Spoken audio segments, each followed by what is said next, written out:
भक्ति दान गुरु दीजियो देवन के देवाओ।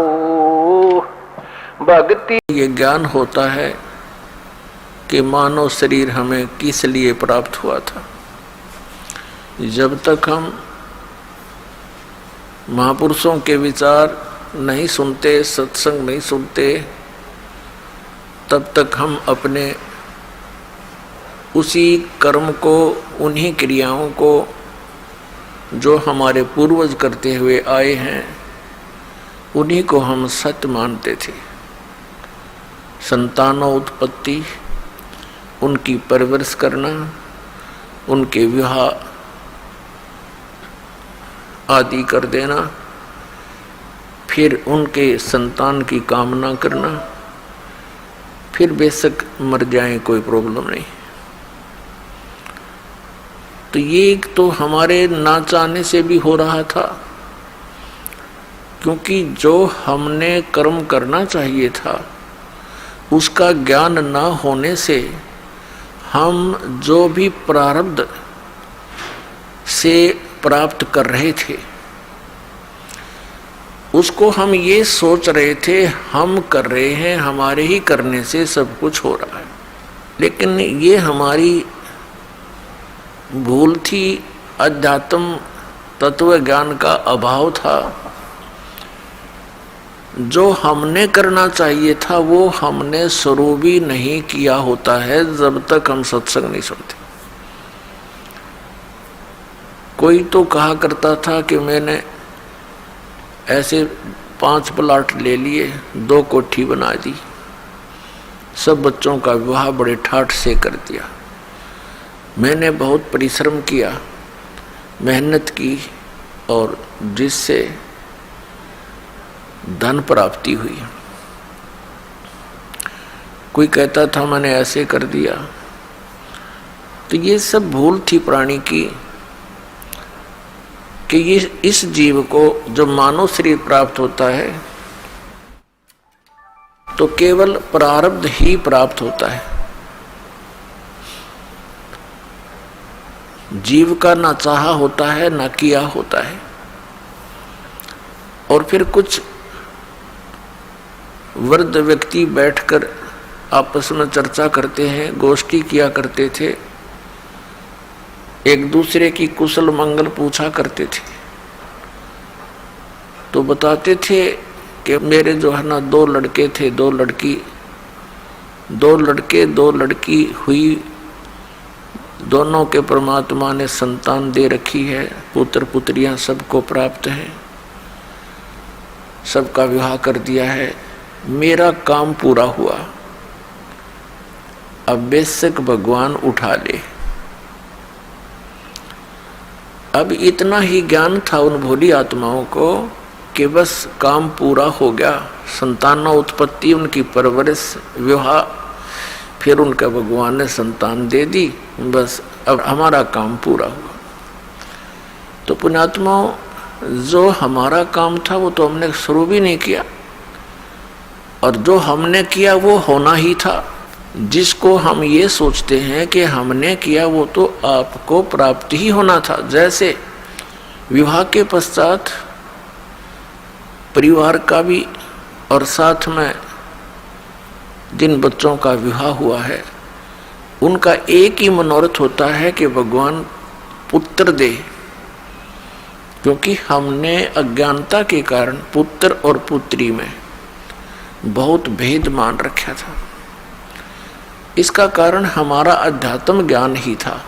लेकिन पुत्र और पुत्री में कभी भी हमारे मन में स्वप्न में भी ये नहीं आना चाहिए कि कोई अंतर है। एक ही मिट्टी के खिलौने हैं, एक ही जैसे विचार हैं, और हमारी ममता भी बच्चों में एक ही जैसी होनी चाहिए। विचार हमारे उच्च होने चाहिए, परमात्मा जो दे उसमें संतुष्टि होनी चाहिए।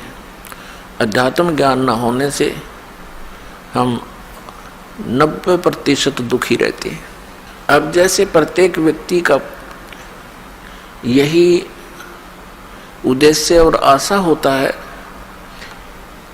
कि पुत्र हो, लेकिन पुत्री होगी फिर ये सोचा कि भगवान अब के तो पुत्र दे, दूसरी भी पुत्री होगी, बेटी होगी। तीसरी की तो पूरी कामना थी कि तीसरा पुत्र हो ही हो, वो भी पुत्री होगी, चौथी भी पुत्री होगी और पांचवी भी होगी। अपने आत्मा ना तो हमारा किया हुआ, ना हमारा चाहा हुआ, वही हुआ जो होना था। हमने जो करना था उसका ज्ञान होता है सत्संग से। सत्संग हमें सुनने को मिला नहीं, हम आजीवन एक पेट के निर्वाह की व्यवस्था में ही सारा जीवन व्यर्थ कर कर चले जाते रहे। यदि कभी किसी को प्रेरणा होती भगवान की भक्ति की तो गांव गांव में नरे बैठे हैं ये मिसगाइड करने वाले संत। कोई किसी ने मंदिरों तक सीमित कर दिया, किसी ने समाध तक सीमित कर दिया, किसी ने मस्जिद तक, किसी ने गुरुद्वारे तक सीमित कर दिया। जो क्रिया हमें करनी चाहिए थी वो हमारे सदग्रंथ, हमारे महापुरुष बताते हैं, उनकी अमरवाणी बताती है, उसके आधार से हमने करना चाहिए था। वो ज्ञान हमें प्राप्त नहीं हो सका क्योंकि हम अशिक्षित थे। और सभी सदग्रंथ जो थे वो लिपिबद्ध थे, कोई किसी लैंग्वेज में, कोई किसी लैंग्वेज में, और जनसाधारण किसी भी लैंग्वेज से परिचित नहीं था। जैसे पवित्र चारों वेद, पवित्र श्रीमद् भगवत गीता और पवित्र पुराण, ये सभी संस्कृत भाषा में लिपिबद्ध थे और जनसाधारण संस्कृत भाषा को नहीं पढ़ता था, उनको अधिकार भी नहीं था पढ़ने का। केवल एक ब्राह्मण वर्ग ही संस्कृत पढ़ने का अधिकारी था और बाकी जनता ये सिरदर्द भी मोल लेना नहीं चाहते थे कि भी ये ठीक है, महापुरुष हैं, संस्कृत पढ़ते हैं, वेदों गीता और पुराणों को इन्होंने पढ़ा है, जाना है, और ये हमें जो बता रहे हैं वो सही है क्योंकि ये संस्कृत के ज्ञाता है। तो अन्य समाज को, भगत समाज को कोई ऑब्जेक्शन हुआ नहीं और ये दृढ़ होता चला गया कि जो ज्ञान देते हैं वो ठीक है। और जितने भी संत महात्मा थे पहले वो सभी एक ही ज्ञान देते थे कि श्री ब्रह्मा, श्री विष्णु, श्री शिव जी ये अजरो अमर हैं, सर्वेश्वर हैं, महेश्वर हैं, मृत्युंजय कालज्य, इनकी उपमा किया करते थे। और इन्हीं की पूजा यानी श्री विष्णु जी और श्री शिव जी की पूजा और साथ में फिर मृत्यु के उपरांत सब क्रियाएं, जैसे 13वीं वर्षोद्धी वर्षी 17वीं जैसे भी करवाते थे, फिर उनके श्राद्ध, अस्थियों को उठाकर गंगा में प्रवाह आदि सब क्रियाएं हमसे कराते रहे। तो हमने हमारी एक परंपरा सी बन गई और विदाउट ऑब्जेक्शन बन गई क्योंकि सभी यही क्रियाएं हम कर रहे थे और सभी महापुरुष जो भी प्रवचन करता थे, सत्संग किया करते थे, इन्हीं की, सुदामा और श्री कृष्ण जी की, श्री राम और भीलनी की, और रावण के वध की, कंस के वध की, ये कथाएं हमें सुनाया करते थे और हम सुनते रहते थे, अच्छा लगता था। और हमने यही मान रखा था कि सब ज्ञान जो ये बता रहे हैं महापुरुष, ये सदग्रंथों से ही बता रहे हैं। और हरे राम हरे कृष्ण, राम राम हरे हरे, ओम नमः शिवाय आदि, ओम भगवते वासुदेव नमः, इस तरह के ये मंत्र हमसे जाप कराया करते थे। कुछ एक व्यक्ति थे वो ये कहते थे केवल एक ओम नाम का जाप करना चाहिए और मंत्र नहीं जपने चाहिए। ये तो कोई एकाध ही मिलता था। और वो ऐसा कहने वाले कौन थे? विशेषकर आर्य समाज के कुछ आचार्य और प्रचारक ही होते थे और वे महर्षि दयानंद के विचारों को ही समाज में फैलाया करते थे। और महर्षि दयानंद खुद ओम का जाप करने के पक्ष में नहीं था। आपको बहुत बार दिखाया है, दिखाएंगे समय आने पर। भले ही वो ये कहते हो कि ओम का जाप करो, लेकिन वे स्वयं ओम नाम यानी किसी भी मंत्र के जप करने के पक्ष में नहीं था। कारण क्या था कि ये सभी ब्राह्मण लोग थे। जैसे आदि शंकराचार्य ये उस समय जन्मे थे जिस समय भारतवर्ष के अंदर बुद्ध धर्म की जो है अत्यधिक प्रचार हो रहा था बुद्ध धर्म का, और बहुत शीघ्रता से फैल रहा था। उस समय आदि शंकराचार्य जी का जन्म हुआ ईसा मसीह जी से 508 वर्ष पूर्व। तो उस आदि शंकराचार्य का उस समय जन्म होना हमारे लिए वरदान सिद्ध हुआ,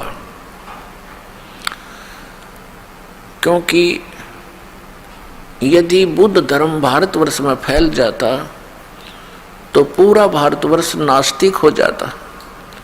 जैसे बुद्ध धर्म फैला चीन में, आज देख रहे हैं कि चीन में कोई राम नाम परमात्मा को याद करने वाला प्राणी शायद ही कोई हो। इसका कारण क्या रहा कि ये महापुरुष जैसे महात्मा बुद्ध थे, ये पुण्यकर्मी प्राणी थे पूर्व जन्म के, और इनके कुछ संस्कार शेष रह जाते हैं। उनको फिर मानव शरीर में ये यहाँ का भगवान ब्रह्म देता है, और वो सीधे स्वर्ग से आए हुए थे। जिस स्थान से आत्मा आता है, भले ही उसके ऊपर यहाँ आकर के 3 गुणों का प्रभाव तुरंत हो जाता है, फिर भी उसके अंदर एक विशेष कसक परमात्मा की और उस सुख के प्राप्ति की बनी ही रहती है। इस आधार से उसने घर त्याग दिया महात्मा बुद्ध ने, और बिहार के अंदर गया शहर के पास एक वट वृक्ष के नीचे उसने बैठकर परमात्मा पाने की मनमुखी साधनाएं शुरू कर दी। हठ योग, निराहार रहकर बैठ गया। अब उसको प्राप्त कुछ हुआ नहीं, मरने को हो गया, हिला टहला जा नहीं, बोला भी नहीं जा रहा था। तो किसी माई को प्रेरणा हुई, किसी बहन ने उसके मुख पर थोड़ी सी खीर लगाई, धीरे धीरे वो चाटने लगा। तीसरे चौथे दिन उसने आंखें खोल ली और उठ के फिर प्रचारक बन गया और विधान बना दिया कि starvation could not lead to salvation. व्रत रखने से, भूखा मरने से भगवान प्राप्ति नहीं हो सकती, आत्म कल्याण नहीं। उस हठ योग के करने से और पूर्व जन्म के संस्कारों से उसके अंदर एक बोलने की शैली विशेष थी। ऐसी वो प्रचार करता था कि जनता उससे प्रभावित होने लगी, और जिस कारण से उसने बहुत से अपने प्रचारक भी बना दिए, और भारतवर्ष में वो शीघ्रता से फैलने लगा और पूरा चीन उसका अनुयायी बन गया। अब वो नास्तिक क्यों हो गए? उसका कारण ये था कि जो वे ऑफ वर्शिप यानी पूजा का मार्ग, भक्ति की विधि उस महात्मा बुद्ध ने बताई, वो शास्त्रों अनुकूल नहीं थी। श्रीमद् भगवत गीता अध्याय नंबर 16 के श्लोक 23 और 24 में कहा है कि शास्त्र विधि को त्याग कर जो मनमाना आचरण करता है उसकी न तो गति होती है, न उसको कोई सुख प्राप्त होता है, और न ही उसका कोई सिद्धि प्राप्त होती है, उसकी सिद्धि भी प्राप्त नहीं होती, अर्थात यूजलेस यानी व्यर्थ। यही कारण रहा महात्मा बुद्ध जी ने अपने मनमाना आचरण वो पाखंड मत चला दिया। और यही काल चाहता है कि कोई भी पुण्यात्मा उसके फंस जाता है, उसको अपना प्रचारक बना करके उसी की कमाई को, उसी की सिद्धियों को नष्ट करवा देता है और पूरे उनके अनुयायियों को मिसगाइड करवा कर ये निश्चिंत हो जाता है कि वे गए काम तय।